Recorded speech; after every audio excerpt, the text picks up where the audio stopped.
بسم اللہ الرحمن الرحیم۔ ناظرین، ہر سال جون کے مہینے کے اندر پاکستان کا بجٹ پاس کیا جاتا ہے۔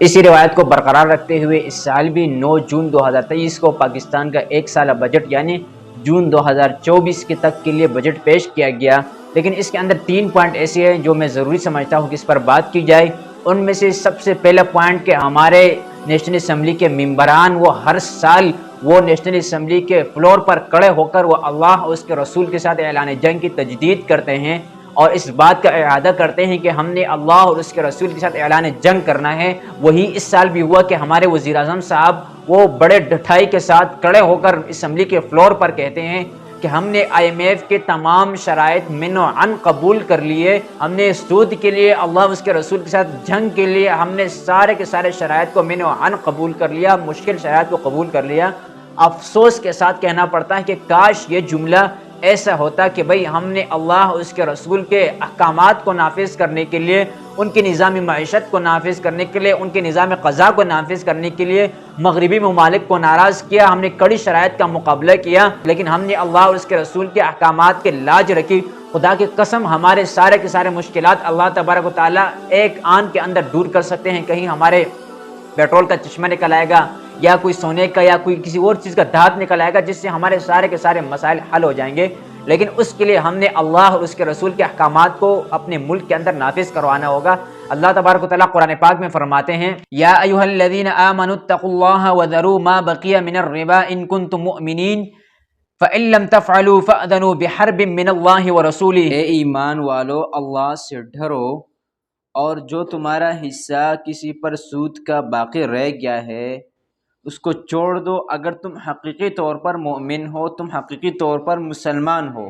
چھوڑو گے فَأْذَنُوا بِحَرْبٍ مِّنَ اللَّهِ وَرَسُولِهِ، تو بھئی اللہ اور اس کے رسول تمہارے ساتھ اعلان جنگ کرتا ہے، اللہ اور رسول کا تمہارے ساتھ اعلان جنگ ہے۔ دنیا کے اندر کہیں ایسا نہیں ہوا کہ کسی شخص نے اللہ اور اس کے رسول کے ساتھ اعلان جنگ کیا ہو اور وہ کامیاب ہوا ہو، وہ بامراد ہوا ہو، اس لیے کہ جو شخص اللہ اور اس کے رسول کے ساتھ اعلان جنگ کرتا ہے تو اس ملک کے اندر نہ خوشحالی آ سکتی ہے، نہ اس بجٹ سے ترقی آ سکتی ہے۔ تو ہمارے پاس واحد ذریعہ ایسا ہے، اگر ہم چاہتے ہیں کہ اللہ تبارک تعالیٰ یہ بے موسم بارشیں روک دے، یہ جلاباریاں روک دے، زلزلے روک دے، سیلابات روک دے، تو اس کے لیے ہم نے اللہ اور اس کے رسول کے ساتھ اعلان جنگ کو ختم کرنا ہوگا۔ حالانکہ یہی لوگ میرے اور آپ کے ووٹ کے بل بوتے پر آنے والے لوگ ہیں، تو یاد رکھے جو شخص بھی آپ کے ووٹ کے بل بوتے پر اسمبلی کا ممبر بنے گا اور وہ کوئی غلط کام کرے گا تو اس کے اندر آپ کا بھی بھرپور طریقے سے حصہ ہوگا، اس گناہ میں آپ بھرپور طریقے سے شامل ہوں گے۔ حالانکہ 2022 کے اندر وفاقی شرعیہ عدالت نے فیصلہ دیا کہ بھئی سود اسلامی اور پاکستانی آئین کے مخالف ہے، لہٰذا سود کو ختم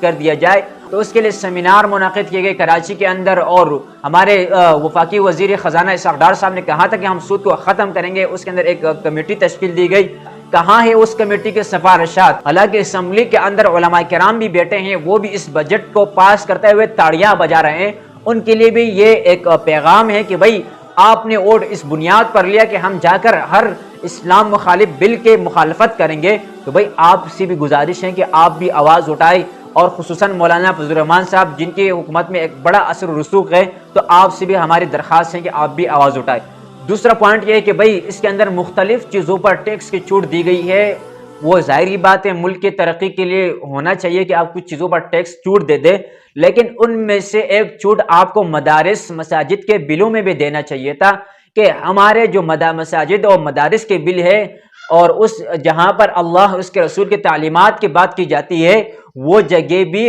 PTV پر چلنے والے ڈرامے کے لیے پیسے دیتے ہیں، بل کے اندر وہ ٹیکس دیتے ہیں، تو بھائی آپ کو بھی دینا چاہیے تھا کہ آپ یا ٹیکس چھوٹ دے دیں یا پورے کے پورے بل معاف کر دیں، تاکہ اللہ تبارک و تعالیٰ کو ہم راضی کر سکے اور ہمارے مشکلات دور ہو سکے۔ تیسرا پوائنٹ یہ ہے کہ بھائی آپ نے 10 ارب روپے وہ